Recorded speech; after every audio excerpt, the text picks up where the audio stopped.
DD Tamil நேயர்களுக்கு அன்பு வணக்கம். நாம் இன்றைக்கு குழந்தைகளுக்கான கவனச்சிதறல் நோய் பற்றி தெரிந்து கொள்ளலாம். என்னடா இது கவனச்சிதறல் அப்படின்னா, இன்றைய காலகட்டத்தில் நிறைய குழந்தைங்களுக்கு இந்த பிரச்சனை இருக்குது. இதை ஆங்கிலத்தில் ADHD அப்படின்னு சொல்லுவாங்க. அதாவது attention deficit hyper active disorder. இந்த இடத்துல என்ன ஆகும்னா, குழந்தைகளுக்கான ஒரு பொருளையோ ஒரு விஷயத்தையோ தொடர்ந்து கவனிக்கிற தன்மை மிகவும் குறைவாக இருக்கும். அதை கூடவே ஹைப்பர் ஆக்டிவ் மிக சுறுசுறுப்பு தன்மை இருக்கும்.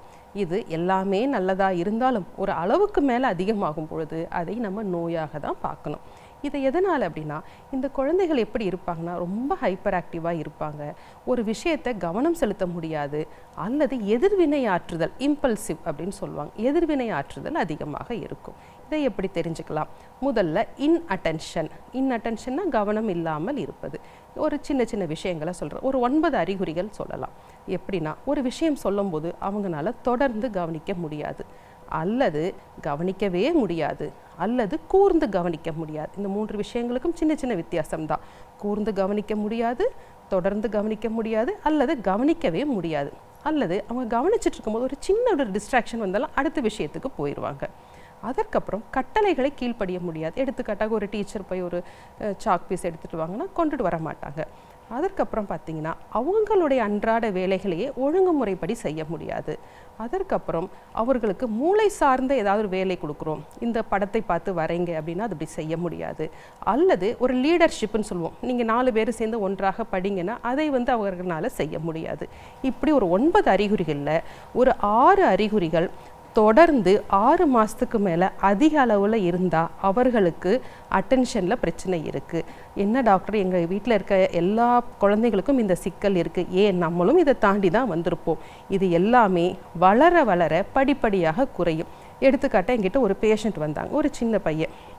அவங்க தாத்தா தான் என்னோட பேஷண்ட். ஆனால் அந்த பையன் வந்ததுலேருந்து எல்லா பொருட்களையும் எடுத்து உருட்டினா. பொதுவாக குழந்தைங்க என்ன இருப்பாங்க, வீட்டில் சுட்டித்தனம் பண்ணுவாங்க, ஆனால் வெளியில் போகும்போது புது இடத்துக்கு போகும்போது அந்த மாதிரி விஷயங்களை பண்ண மாட்டாங்க.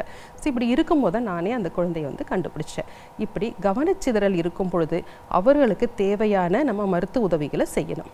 அடுத்த விஷயம் பார்த்திங்கன்னா, ஹைப்பர் ஆக்டிவ்னஸ், மிக சுறுசுறுப்பு அப்படின்னு சொல்லுவோம்.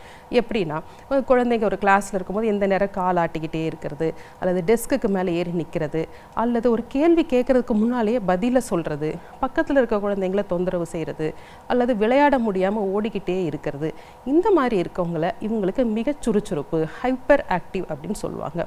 இதுவும் எல்லா குழந்தைகளுக்கும் இருக்கிறதா, ஆனால் இருக்கின்ற அளவை விட மிக அதிகமாக இருக்குது அப்படின்னா உங்களுக்கு அந்த ஹைப்பர் ஆக்டிவ் இருக்குதுன்னு அர்த்தம். இது யாருக்கெல்லாம் இருக்கும்? ஆண் குழந்தைகளுக்கும் இருக்கும், பெண் குழந்தைகளுக்கும் இருக்கும். பொதுவாக ஆண் குழந்தைகளுக்கு இந்த பிரச்சனை அதிகமாக இருக்குது. இன்அட்டென்ஷன் அப்படிங்கிற கவனச்சிதறல் பெண் குழந்தைங்களுக்கு அதிகமாக இருக்குது. எப்போவுமே ஒரு அளவுக்கு மேலே ஒரு விஷயம் அதிகமானால் அது நோயாக தான் நம்ம பார்க்கணும். இதற்கு என்ன காரணம் அப்படின்னு பார்த்தோம்னா, ஜெனட்டிக் ஃபேக்டர்ஸ் அப்படின்னு சொல்லுவோம். பொதுவாக நம்ம வீட்டில் சொல்கிறது உண்டு, அவங்க தாத்தா அப்படி இருந்தார், அப்பா அப்படி இருந்தார் அப்படிங்கிறது ஜெனட்டிக் ஃபேக்டர்ஸ். அல்லது ஒரு குழந்தை அந்த தாயோட வயிற்றில் இருக்கும் பொழுது அந்த தாய் எடுத்துக்கொள்கின்ற உணவு, வாழ்க்கை முறை, மனநிலை அல்லது சில மருந்துகள், அதுவும் இதுக்கு அடிப்படை காரணமாக இருக்குது. மூன்றாவதாக இருக்க காரணம் தான் இன்றைக்கு முக்கியமான காரணம், என்வைரன்மெண்டல் ஃபேக்டர், நம்ம சுற்றுச்சூழலில் இருக்கிறது. இன்றைக்கி நம்மளுடைய மொபைல் பயன்பாடு மிக அதிகமாகிடுச்சு. பிறந்த குழந்தைக்கே நம்ம மொபைலை தான் பக்கத்தில் வச்சு தாலாட்டு பாடுறோம். இதனால் என்ன ஆகுதுன்னா, அவங்களுடைய மூளையுடைய தூண்டல் ரொம்ப அதிகமாகிட்டே இருக்குது. முதல்ல ஒரு குழந்தை ஒரு அறிவை எப்படி வளர்த்துக்கணும், ஒரு பொருளை தொட்டு அதை உணர்ந்து அதை மூளையில் பிம்பங்களாக மாற்றும். இன்றைக்கு அப்படி செய்கிறது இல்லை. அதனால் அந்த குழந்தை வளரும் பொழுது இந்த ADHD அப்படிங்கிற பிரச்சனை ரொம்ப அதிகமாக இருக்குது.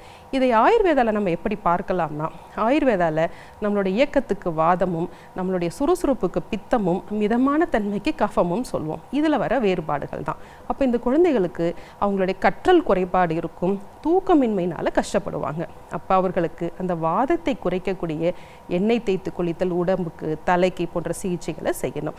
தலைக்கு ஷிரோவஸ்தி, ஷிரோலேபம் போன்ற ஆயுர்வேத சிகிச்சைகள் செய்யும் பொழுது அந்த வாதம் கட்டுப்பட்டு அந்த ஹைப்பர் ஆக்டிவ்னஸ் குறையும். இது பெற்றோரும் மருத்துவரும் ஒரு clinical psychologist and occupational therapist இவர்களுடைய கூட்டு சிகிச்சை மூலம் செய்யும் பொழுது அவர்களுக்கு மூளையிலிருந்து வருகின்ற நியூரோ டிரான்ஸ்மிட்டர்ஸ் அப்படிங்கிற டோப்பமைன், நாரெஃபிரெஃப்ரின் இது எல்லாமே சீராக்கப்பட்டு அந்த குழந்தை உடல் அளவிலும் மனதளவிலும் ஆரோக்கியமாக வளர முடியும். எப்போவுமே நம்ம குழந்தைகளை வளர்க்கும் பொழுது அவர்களுக்கு அதிக கவனம் செலுத்தும் பொழுது கண்டிப்பாக இந்த ADHD வராமல் நம்ம வளமான குழந்தைகளை இந்த உலகத்துக்கு தர முடியும். சரி நேயர்களே, இன்றைக்கு ADHD பற்றி தெரிந்து கொண்டோம். வேறொரு நிகழ்ச்சியில் சந்திக்கலாம். நன்றி.